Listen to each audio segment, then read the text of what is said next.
You're watching 7 Action News, always taking action for you. Ken is our hero. When you attack a Detroit police officer, you attack all of us. You attack the community. Hearts are broken this evening. A tragedy for the city of Detroit and its police department. One of Detroit's finest dies less than a week after being shot in the line of duty. Sergeant Kenneth Stile was hoping to be released from St. John Hospital tomorrow when his health took a turn. 7 Action News reporter Gino Vici is at the hospital where Mayor Mike Duggan and Police Chief James Craig paid their respects to the fallen hero. Gino.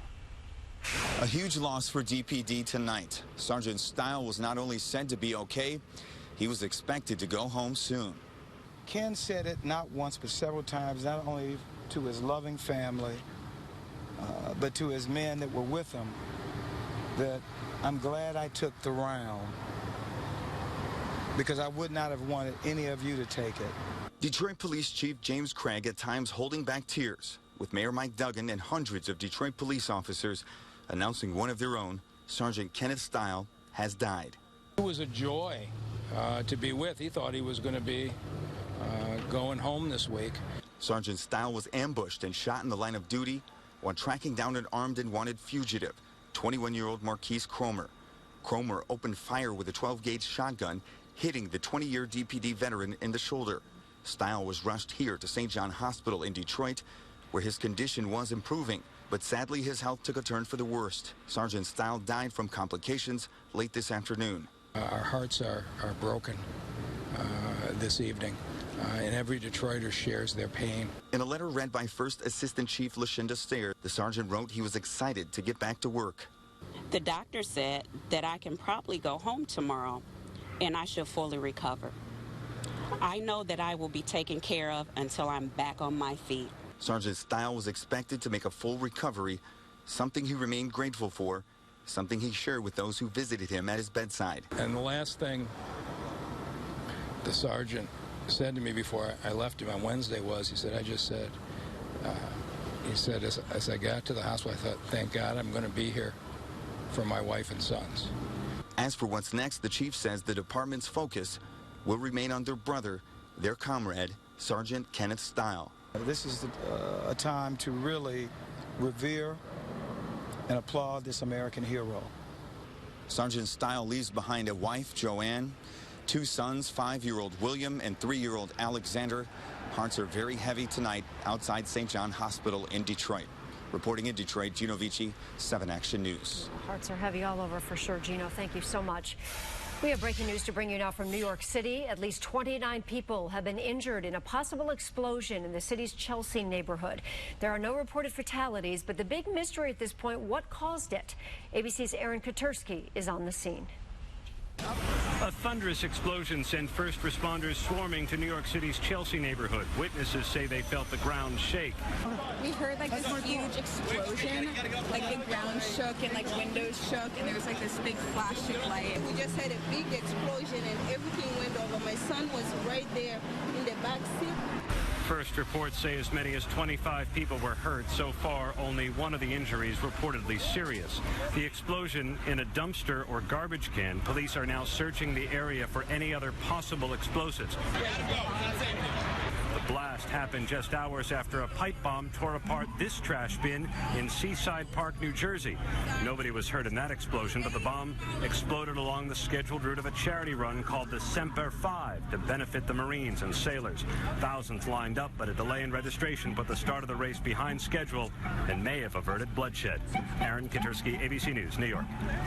Doctors are treating a woman who was found bound and assaulted inside her home. Police believe that it started as a home invasion in the 9,000 block of Nook in Clay Township. Officers were called out for a well-being check this morning, and they discovered the woman lying on the floor. Neighbors say it's frightening to think about this happening in a quiet area. Nothing like this ever occurs. I mean, maybe a little domestic violence once in a while, but nothing like this here that's happening at the house between my 2 friends' home over here. The victim was taken to the hospital with non-life-threatening injuries. She's listed in stable condition. Police are still trying to find the person who was responsible. A couple from Detroit is facing charges in connection with the death of their 11-month-old son. Lorenzo Brooks and Letitia Moulton are charged with involuntary manslaughter and second-degree child abuse. Police say they placed blankets on the living room floor to sleep in between two couches on Wednesday night. The following morning, Moulton woke up and found the child was not breathing. Investigators suspect he suffocated. The couple told police they had been drinking, and Brooks admitted to taking prescription drugs. I know my uncle, he be pissy drunk, but he have his son. Now she'd drop her son off and it'd be days. She don't come back and get him. We'd be calling, come get your son. We won't hear from her. Police have also confirmed the couple's 6-month-old daughter died in 2014. Her death was caused by airway obstruction due to an unsafe sleep environment. Well, we certainly had a wet start to our weekend, but warm temperatures could be in our future. Let's send it over to 7 First Alert meteorologist Chris Edwards for the official word on that as we take a live look over the former CompuWare building downtown. Chris? Yeah, the warm temperatures will be with us by tomorrow, especially in the afternoon, Joanne. Certainly warmer than we got today because we're not going to deal with nearly as much rain. Scattered shower, an isolated little thunderstorm near Milan has popped up. This could wander through for about the next hour or so and even clip downriver, but that's the exception, not the rule. Temperatures are in the mid to upper 60s right now, and as we move through the overnight, that isolated shower at midnight will be gone by 2 in the morning as temperatures slip into the low 60s. We could have a little bit of patchy fog, then it's bright and it starts to get warmer. I'll talk about why our weather will be fine for tailgating and unusual next week in just a bit. All right, Chris, thank you. Now to MDOT's big construction project to completely rebuild I-75, one segment at a time. You'll have to find a detour if you need to take 75 between Crooks Road and M59. Both directions of the highway are closed this weekend there. Demolition of the Squirrel Road overpass is also underway. For more information about all the construction, you can visit our website, WXYZ.com. Now to some of the other stories making news across Metro Detroit. Detroit police need your help to track down the man they say is accused of trying to carjack an 80-year-old woman. This happened Thursday afternoon on 8 Mile near Coolidge on the city's west side. We're told the suspect tried to force the woman out of the vehicle, but she fought back. And when she started screaming, he ran off. If you recognize this guy here, please call Detroit Police or Crime Stoppers at 1-800-SPEAK-UP. Turning now to northwest Detroit, crews cleaned up a massive tree that had fallen onto a home. This happened last night in the 15,000 block of Archdale. You can see there the front part of the home is damaged because of that tree falling. The owners had been calling the city to remove the tree before it fell. Thankfully, no one was hurt. Coming up next tonight, a possible breakthrough in the Zika virus. Could there be a vaccine? What doctors in Philadelphia have discovered. Also ahead, how 2 former Lions players are doing their part to keep young athletes safe. Our best fuel ever. 2 former Lions players are supporting a program that's designed to keep young football players safe on the gridiron. Robert Sims Jr. and Dominic Raiola donated $100,000 to Beaumont's Concussion Awareness Program. A neuroscience team will educate kids, coaches, and trainers about the importance of concussion screenings and treatment. The program benefits kids who play football in the Detroit Police Athletic League. Well, the fight against the Zika virus is taking a step forward tonight. Doctors in Philadelphia are creating a synthetic vaccine for the virus. It's reportedly being tested on 40 people here in the U.S. The FDA will determine if and when this vaccine can then be used by the general public. Doctors say there's a good indication that the vaccine is stimulating the generation of T cells. Those cells would then target the Zika virus. Coming up on Action News at 11, the latest controversy Donald Trump is bringing to the presidential campaign trail. Plus, a tragic bus crash in North Carolina. What investigators say happened that may have caused it. Period and more, only at Bell Tire. A tragic accident in North Carolina. A charter bus with college athletes on board crashed into a guardrail, killing 4 people. 42 others were injured. Police say the preliminary investigation shows a tire blew. The bus swerved and then crashed. One side of the bus was almost sheared in half. Well, I've been doing this job for 23 years now. I've seen my share, and this is probably one of the worst. Young people that are just starting their lives, going to a football game. And unfortunately, you know, we have 4 individuals that will not live to see another day. The football team was made up of students from the Rama JUCO Academy and Clinton College. They play on the same team. They were traveling from Rock Hill to Rayford to play another team there. Now to an update to breaking news in New York City. Mayor Bill de Blasio says there is no evidence at this point of a terror connection in the possible explosion in the city's Chelsea neighborhood. At least 26 people were injured. Officials say it appears it came from a construction toolbox in front of a building.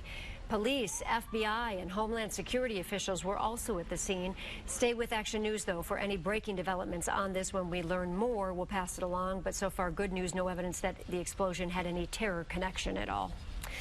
Donald Trump was back on the campaign trail today with questions trailing after him. The Republican nominee has left people wondering about his abrupt about-face yesterday on President Obama's birthplace.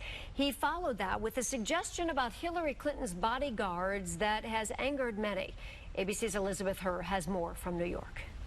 Not one more American life should be given up in the name of open borders. Donald Trump back on the stump and back on track with his signature issue. Every day our border remains open, innocent Americans are needlessly victimized and killed. Every day sanctuary cities are left in place. Innocent Americans are put in harm's way. On Friday, Trump seemed to suggest putting Hillary Clinton in harm's way by disarming her Secret Service detail. Take their guns away. She doesn't want guns. Let's see what happens to her. It would be very dangerous. It's not clear whether that's just campaign rhetoric. Trump has accused Clinton of opposing the Second Amendment, which she denies, though she wants more gun control. Clinton addressed the Congressional Black Caucus Foundation. Mr. President, not only do we know you are an American, you're a great American. Mr. Trump, can we talk? Mr. Trump, are you going to now apologize to the president? Donald Trump has yet to explain Friday's abrupt reversal. President Barack Obama was born in the United States, period. After years of suggesting President Obama was not a natural-born American, Trump will have the chance to explain at the first presidential debate, now just a week from Monday. Elizabeth Herr, ABC News, New York. Meantime, Donald Trump's running mate, Governor Mike Pence, is releasing health records. His campaign released a letter from his doctor today. The letter gives a clean bill of health. It notes that the governor exercises, and the only medicine he's taking is Claritin to help with his allergies. Pence also released 10 years of tax returns, something that has been asked of Donald Trump, but he cites an IRS audit for not releasing his. Here at home, thousands of bikers took over the Motor City, and the weather didn't stop. The 15th annual Tour Detroit. It's the largest non-competitive bike ride in the state of Michigan. The 25-mile route takes riders by Detroit's historic buildings and iconic locations. Tour Detroit raises money for bike lanes, signs, and other bicycle-friendly infrastructure throughout the city. And oh, Chris, you hate to see all that rain for those bike riders. They were out there, and hopefully they all stayed safe today, but not what you wanted on a Saturday morning. Not perfect, but they're tough. They handled the puddles and the fact that it takes longer to brake when the roads are wet. Fine. We'll cross our fingers for next year for the 16th annual event. Sun and clouds, meantime, looking better for tailgating for the first home game of the season. At 1 o'clock, as everybody goes inside, 76. Coming out, it'll be 77 with a mix of sun and clouds. Really a fine-looking day. Here's the jet stream, though, showing this little dip. This is what helped to trigger the rain that we had that soaked us this morning. That has moved off to the east. But what's going to happen to the jet stream over the next few days is important to our weather because it's going to lift to the north, and it's going to allow temperatures to get warmer than average and just stay there for a while. Day after day, we're going to be up around 80 degrees, and we're going to have dry weather day after day as well. There are just no active weather patterns that are going to go through here. So it is going to be a little late August weather in mid-September to enjoy. I hope you're able to enjoy it. Right now, it is clear except for one little isolated thunderstorm right about Sumter Township. There's a thunderstorm there. It is not a strong storm, but a little thunder and lightning, and that could move through some of the downriver communities just to the south of downtown Detroit over about the next hour. Other than that, it is dry, and it's going to dry out overnight even more. 67 our temperature now. It's not all that much cooler off to the west of us, but what it is to the west is drier than what we've had. It was muggy today with the rain around.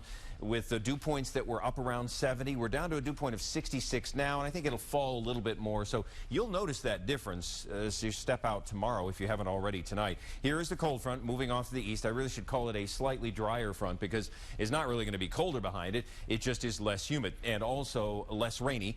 At most, there is an isolated little shower that could pop up to the north of us in the afternoon tomorrow. But I think in Metro Detroit, we're going to stay dry. The next little weather system coming down from Canada Monday night at times in here, but it's got almost no moisture. So it probably comes through without a raindrop. Monday's a bright looking day, and Tuesday's not much different. 75 and 68 were the high and low for the day. The low temperature way above the average low for this time of year. And at Metro Airport, 0.2 of an inch of rain. Some spots well northwest of the city got considerably more. It's 67 now with a southerly wind at 6. You see the sun comes up tomorrow morning at 7:16. And when it does so, these isolated showers will be long gone. They'll be over within about the next hour, hour and a half. A little patchy fog could form in some low-lying areas by early morning. And then sun mixed with clouds for our Sunday. A less humid day with a 5 to 15 mile an hour wind, and then 81 more sunshine on Monday than what we'll have tomorrow. 80 on Tuesday. I told you this stretch was going to last a while and be persistent.